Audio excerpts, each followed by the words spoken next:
श्रीराम समर्थ. मनाची शांती. अहमदाबादचे प्राध्यापक रा ब आठवले एकदा महाराजांच्या भेटण्यासाठी आले आणि ते महाराजांना म्हणाले की मी आपल्याला काही प्रश्न विचारू का. त्यावर महाराज म्हणाले, काही प्रापंचिक प्रश्न असेल तर मलाच माझा प्रपंच धड करता आला नाही, आणि आध्यात्मिक प्रश्न असेल तर एका नामापलीकडे मला काही माहीत नाही. त्यावर श्री आठवले म्हणाले, महाराज मला असे अडवू नका, विचारू द्या. त्यावेळी श्री म्हणाले, विचारा. प्राध्यापक आठवले म्हणाले की मी पॉंडेचारीला काही दिवस श्री अरविंदांकडे राहून आलो.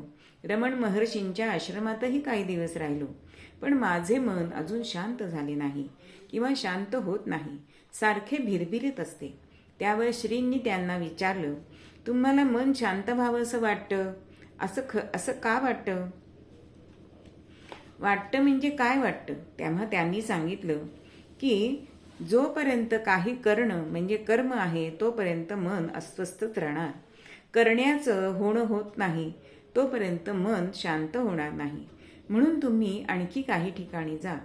ज्याला भेटल्यावर समाधान वाटेल तेथे तुमचं काम नक्की होईल असं समजा.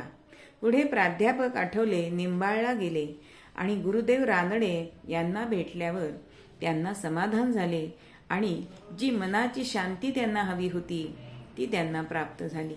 श्रीराम समर्थ.